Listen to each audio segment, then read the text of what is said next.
In this video, it's going to be another 10 albums from the 80s, this time the year 1985. Come on in and have a look.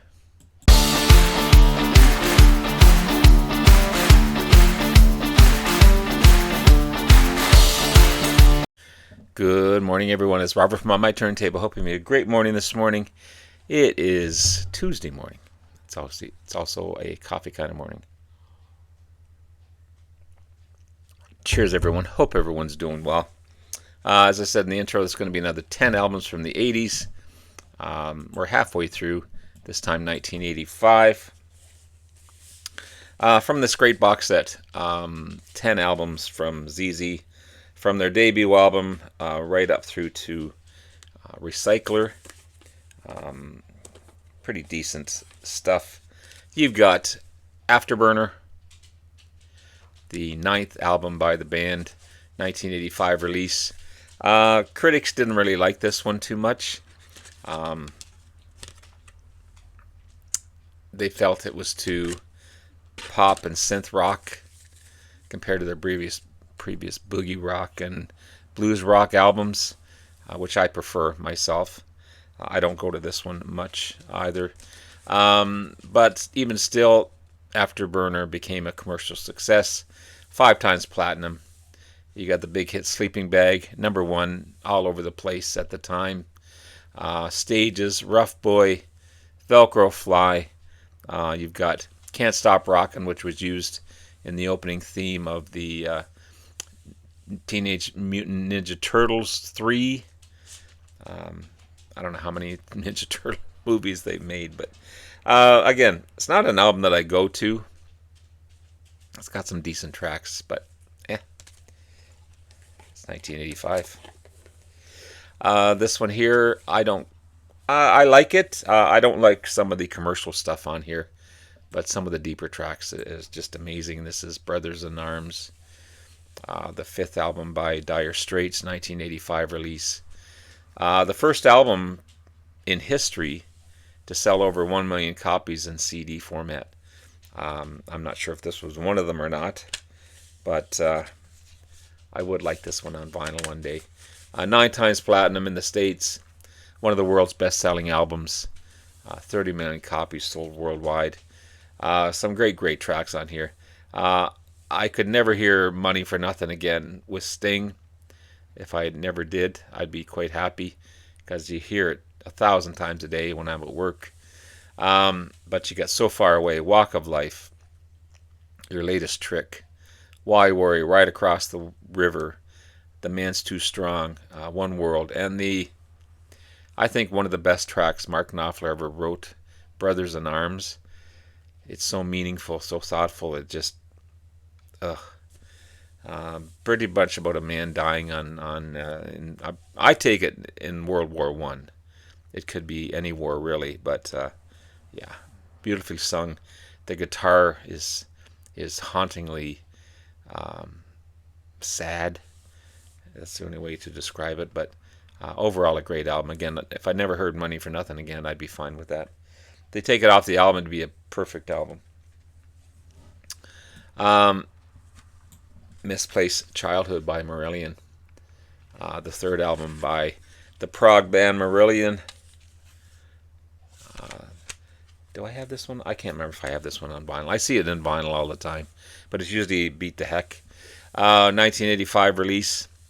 2 of Marillion's most successful singles off of this one, Kaylee and Lavender. It's a concept album. Fish, the lead singer, he took some LSD, and he had a lot of thoughts going through his mind. So it's based on the childhood of his youth. Kaylee, about a breakdown of relationships, about his ex-girlfriend Kay Lee. So he just made it Kaylee. And Heart of Lothian. He was born in the heart of Lothian. It's a region of Scotland. Fish is from Mid-Lothian. And Lavender, partly based on the traditional folk song Lavender Blue. It's a love song, and it's also about innocence of childhood. But overall, a fantastic, fantastic album by Marillion. Um, I go between the Fish era and the Steve Hogarth era. Um, they've put out more albums with the Steve Hogarth era, but those Fish albums are just something else for sure. Rush Power Windows, the 11th album by the band, October 11th, 1985. I definitely want this one on vinyl for sure. Um, this one is interesting. More synth on this one. Um, it's the 80s. Uh, Alex Iceman's kind of pushed back a bit from the guitar-based tracks. Um, Maybe influenced by bands like The Police, U2, Genesis. It's a great one overall, for sure. Territories. It's got some cool themes on this one. Territories is about nationalism around the world. Middletown Dreams, about the monotony of suburban life and the attempt to try to escape it. Grand Design, about mainstream music being too superficial.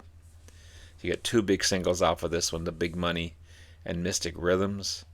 Um, Great stuff. Great stuff.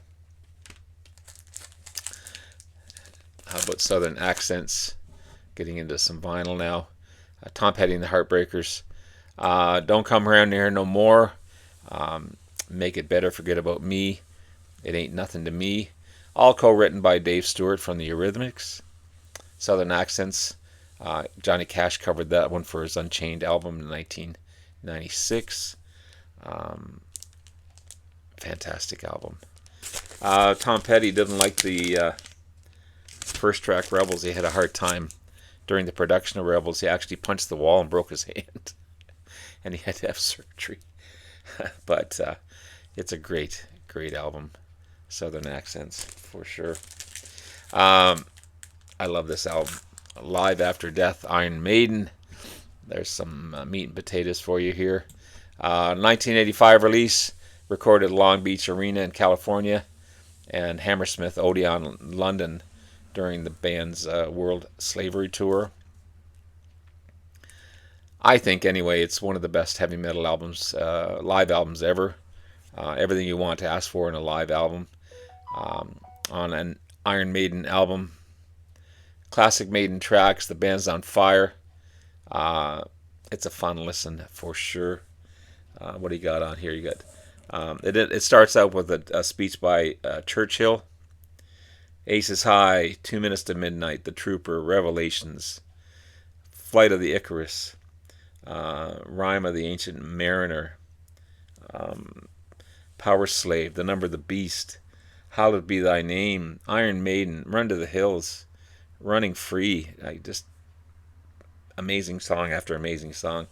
Wrathchild, 22 Acadia Avenue, Children of the Damned, Die With Your Boots On, Phantom of the Opera.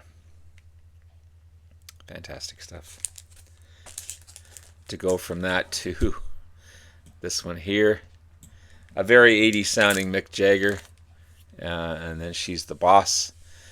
The debut album by Mick Jagger, February 19th, 1985 in the US and March 1985 in the UK. Keith Richards wasn't too pleased with this release and him making a solo album, Jagger making a solo album. He thought Mick Jagger should solely believe the Stones came first. He was really upset when he found out that Mick Jagger got a 3-album solo deal on top of the multi-million Stones deal they already had, and he didn't let the band know at all. He just went ahead and did it. That was kind of the riff between Mick Jagger and Keith Richards for the longest time. He also wrote in one of his, I think it was in one of his books, he compares She's the Boss to Mein Kampf, written by Adolf Hitler. Everybody's got a copy, but no one listens to it or no one reads it. Cool stuff. I thought it's a decent album myself. Just Another Night cool lead song. Lucky in Love was a hit. Hard Woman, Lonely at the Top.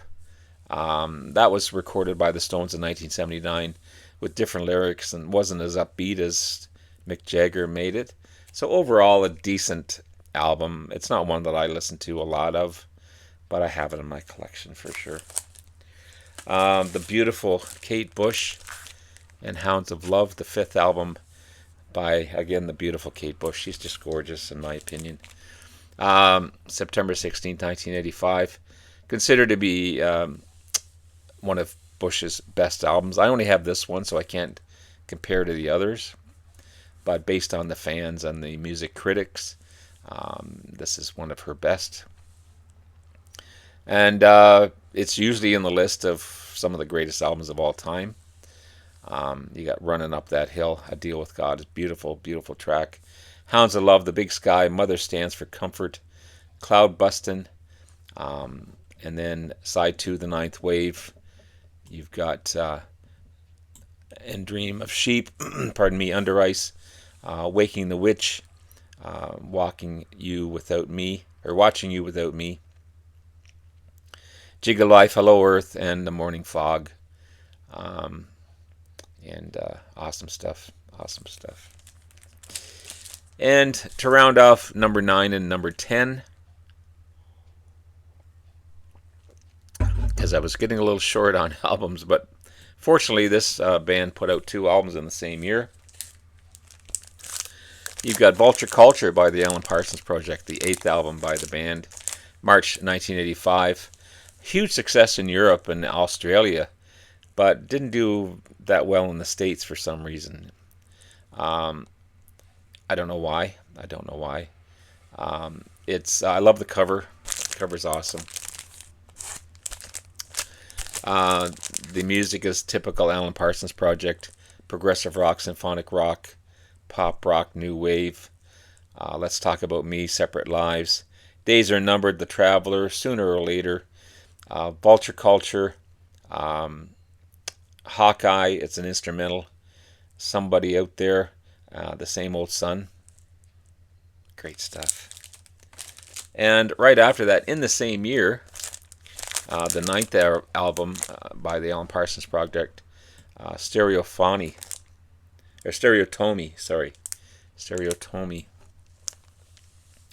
The 9th album by the band, 1985 release again. Not as commercially successful as Vulture Culture, but it was also structurally different than other previous Alan Parsons Project albums. You got 3 lengthy tracks on here. Stereotomy, over 7 minutes. Light of the World at over 6 minutes. There's an instrumental on here, Where's the Walrus, 7.5 minutes. I don't know if that's a reference to the Beatles or not. I never really looked into that. I should. And then you got a couple of 1-minute tracks on here. Chinese Whispers, which is an instrumental, but there's some spoken word by Sally and Lorna Wolfson. And then in the minute 1, you've got Stereotomy 2. You also have Beaujolais and Urbania, which is an instrumental, and Limelight, sung by none other than Gary Brooker from Procol Harum. But decent album. It's a cool album. I think it's pretty decent. Anyway, there's 10 great albums from 1985. I'll be back again soon with 1986 and another 10. Have yourself a great rest of the day. Love you all. We'll talk to you again soon. Bye now.